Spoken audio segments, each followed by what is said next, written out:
আসসালামু আলাইকুম viewers. Pandemic সিচুয়েশনে আমি অনেক টিচারদেরকে দেখেছি ক্লাস নিতে, বিশেষ করে গুগল মিটে পাওয়ার পয়েন্ট প্রেজেন্টেশন ব্যবহার করে ক্লাস নিচ্ছেন। তো পাওয়ার পয়েন্ট যে বিষয়টা আজকে আমি কথা বলবো, যে পাওয়ার পয়েন্ট প্রেজেন্টেশন ব্যবহার করে ক্লাস নিতে গিয়ে অনেকেই বেশ কিছু সমস্যার সম্মুখীন হচ্ছেন।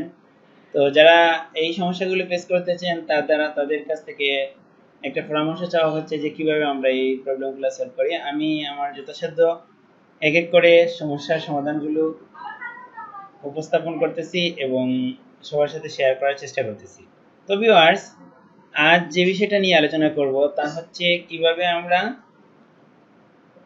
পাওয়ার পয়েন্ট প্রেজেন্টেশনকে স্লাইড শোতে দেওয়ার পরে ফুল স্ক্রিন জুড়ে প্রেজেন্টেশন উপস্থাপন না করে একটা অংশে আমরা প্রেজেন্টেশনটা উপস্থাপন করব, কিন্তু পাশেই শিক্ষার্থীদেরকে ছবি দেখা যাবে, নাম দেখা যাবে, কিংবা যে ডিভাইস থেকে সে ব্যবহার করতেছে, যে আইডি থেকে ব্যবহার করছে, সেই আইডি নাম দেখা যাবে। তো এই আমি যখন ক্লাস নিচ্ছি দেখা গেল যে আমি আমার শিক্ষার্থীকে দেখা যাচ্ছে না, তখন কিন্তু আসলে একটা গ্যাপ পড়ে যায়। কোন শিক্ষার্থী কি করতেছে, কিভাবে আমার রেসপন্স করতেছে কিনা সেটা আমি দেখতে পারতেছি না। শুধু আমি আমার ডিভাইসের মধ্যে আমি শুধু পাওয়ার পয়েন্ট প্রেজেন্টেশন এইটাই দেখলাম, তখন একটা গ্যাপস তৈরি হয়ে যায়, কিংবা আমার ছাত্ররা কিভাবে পড়তেছে কি না পড়তেছে সেই জিনিসটা আমি বুঝতে পারতেছি না। তো যদি সমাজ শিক্ষক মন্ডলী যদি ওই ধরনের একটা সিচুয়েশন আসে যে আমি আমার শিক্ষার্থীদেরকে আমার ডিভাইসের একটা সাইটে দিয়ে স্ক্রিনের মধ্যে দেখতে পাবো, আবার একই সাইটে অথবা পাশে থাকবে আমার আমি যে স্লাইড শোটা দিয়েছি সেই স্লাইড শোটা, তখন কিন্তু আমাকে ক্লাস নিতে হলে খুবই সহজ হবে। তো এই জিনিসটা কিভাবে করতে হয় অনেকে আমাকে প্রশ্ন করেছেন। আজ আমি সেই বিষয়টা নিয়ে আলোচনা করব, কিভাবে আমরা power point slide show on করেও ডিভাইসের মধ্যে স্ক্রিনের মধ্যে আমার শিক্ষার্থীদেরকেও আমি দেখতে পাবো, একই সাথে আবার আমার প্রেজেন্টেশনটাও শো করতে পারবো। তো চলুন ভিউয়ার্স, আর দেরি নয়, আমরা এখনই দেখিয়ে দিচ্ছি কিভাবে আমরা গুগল মিট পরিচালনা করব এবং একই সাথে দুইটা কাজ করতে পারি।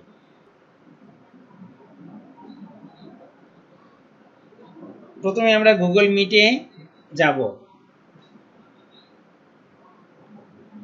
তো গুগল মিট ওপেন করে আমি এখনই একটা আইডি ক্রিয়েট করে নিচ্ছি এবং দেখিয়ে দিচ্ছি যে কিভাবে আমরা গুগল মিটে এই ধরনের ক্লাস করতে পারি। তো এবার ভিউয়ার্স, আমাদের গুগল মিটে যাব এবং পাশাপাশি আমরা একটা স্লাইড, যে কোনো একটা কন্টেন্টের স্লাইড শো দেব। এক্ষেত্রে প্রথমে আমি গুগল মিটে যাচ্ছি। আমি গুগল মিট থেকে আইডি খুলে নিলাম। তো আইডি খুলে আমি আইডিতে প্রবেশ করলাম।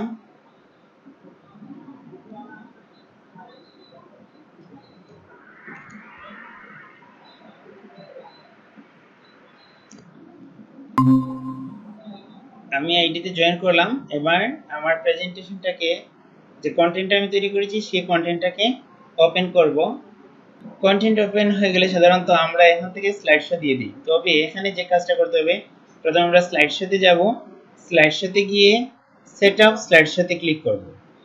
সেট আপ স্লাইড শোতে ক্লিক করে এখানে তিনটে অপশন পাবো। একটা হচ্ছে presented by a speaker full screen.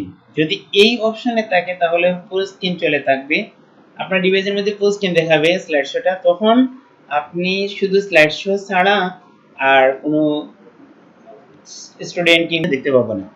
এক্ষেত্রে আমরা অনেক সমস্যা ফিল করি, অনেকে এই বিষয়টা আমার কাছে জানতে চেয়েছেন। তো আমরা যেটা করব, আমরা এখানে browse by an individual window দিয়ে ওকে দেব। দিলে পরে আমার স্লাইডগুলো এই ধরনের আসবে।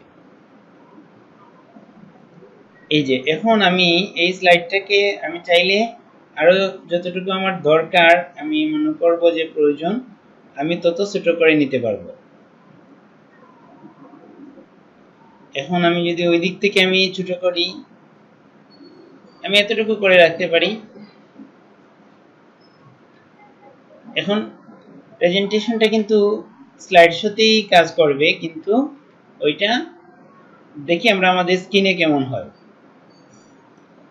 তো এবার আমি প্রেজেন্টে ক্লিক করলাম, তারপরে উইন্ডো যেহেতু আমরা যেভাবে স্বাভাবিকভাবেই নিই সেভাবেই নিব। তারপরে স্লাইড শোতে শেয়ার দেব। যদি শেয়ার দেই, দেখা যাচ্ছে আমাদের স্ক্রিনের সাইটে কিন্তু যদি আমার সাথে আর কেউ এড হতো তাহলে আরো সহজে দেখা যেত যে ওইদিকে আমি এটাকে একটু সরিয়ে নিলাম, আমি এখানে রেখে দিলাম, কিংবা ওইদিকে একটু সরিয়ে নিলাম, বাম দিকে এই যে এই দিকে যতজন যুক্ত হবে এখানে এক একজন করে সব স্ক্রিনের দিকে দেখাবে।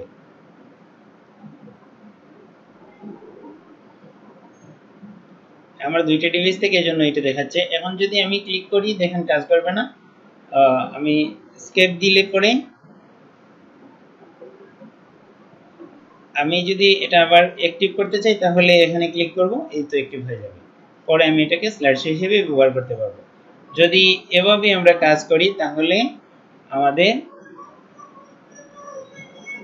ওই স্মার্টলি প্রেজেন্টেট করতে পারবো, কিংবা আমরা আমাদের ক্লাসের সময় পাওয়ার পয়েন্ট প্রেজেন্টেশন উপস্থাপন করেও আমরা নিজেরাও আমাদের শিক্ষার্থীদেরকে দেখতে পারবো। আবার এখানে আরেকটা গুরুত্বপূর্ণ বিষয়, আমি যদি স্লাইড শো দেই তাহলে আমার ছাত্ররা কি পুরো স্ক্রিন দেখবে নাকি না অল্প দেখবে? হ্যাঁ, শিক্ষার্থীরা কিন্তু ঠিকমতোই দেখবে, এখানে শিক্ষার্থীদের দেখতে কোনো সমস্যা হবে না। তো আশা করি ভিউয়ার্স এই বিষয়টা আপনারা বুঝতে পেরেছেন। আর যদি এরপরেও কারো কোনো সমস্যা থাকে কিভাবে আমি আবার দেখিয়ে দিচ্ছি। প্রথমেই আমরা আমাদের গুগল মিটে প্রবেশ করার আগেও চাইলে আমরা পাওয়ার পয়েন্ট প্রেজেন্টেশনটা অন করব, এবং প্রেজেন্টেশন অন করার সময় আমরা একটা বিষয় গুরুত্ব দিয়ে দেখব যে আমার সেটিংসটা, স্লাইড শো এর সেটআপটা কেমন আছে। স্লাইড শো এর সেটআপটা সাধারণত presented by speaker full screen এই মোডে থাকবে।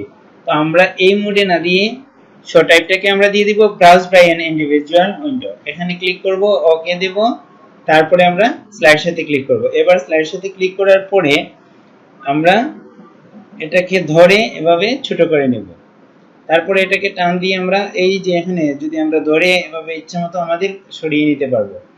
আর সবশেষে আমরা যে কাজটা করব, এটা চাইলে একটু বড় করতে পারবো, আমরা যদি এখানে ধরি তীর চিহ্ন আসার পরে তাহলে আর একটু বড় করা যাবে। আর যতটুকু বড় করব ততটুকুই আমাদের স্ক্রিনে মোবাইলের মধ্যে বড় করে দেখাবে। তো এবার আমার এই যে কালো অংশটা আছে শিক্ষার্থীদের যাতে কালো না দেখা যায়, এই জন্য আমরা একটু ধরে এভাবে সব দিকে সমান করে দিব, তখন আর কালো দেখা যাবে না। এখন আমরা যদি এই অবস্থায়, এই হচ্ছে আমার স্লাইড বা কন্টেন্টটা। এখন যদি আমরা গুগল মিটে প্রবেশ করে আমরা প্রেজেন্ট করি, প্রেজেন্ট এ উইন্ডো থেকে আমরা পাওয়ার পয়েন্ট স্লাইড শোকে আমরা শেয়ার করি, তাহলে এই দিকে আমার যতজন শিক্ষার্থী আমার সাথে ক্লাসে অংশগ্রহণ করবে তাদেরকে দেখা যাবে, আর ওইদিকে আমার প্রেজেন্টেশনটা উপস্থাপন হবে। এবার আমি চাইলে এই যে যদি আমি এখানে ক্লিক করি তাহলে আমার স্লাইড শোটা একটা একটা করে উপস্থাপন করা যাবে, ওইদিকে আবার আমার শিক্ষার্থীদেরকে আমরা দেখতে পাবো। তো আশা রাখি বিষয়টা বুঝতে পেরেছেন। তো যদি আপনারা আমার ভিডিও দেখে উপকৃত হয়ে থাকেন তাহলে লাইক, কমেন্ট এবং শেয়ার দেওয়ার জন্য অনুরোধ করছি। সেই সাথে বেল আইকন অন করে দিলে আমার পরবর্তী ভিডিও সবার আগে আপনার কাছে পৌঁছে যাবে। ভিউয়ার্স, সাথে থাকার জন্য সবাইকে ধন্যবাদ জানিয়ে আজকের মতো এখানেই শেষ করছি। আল্লাহ হাফিজ।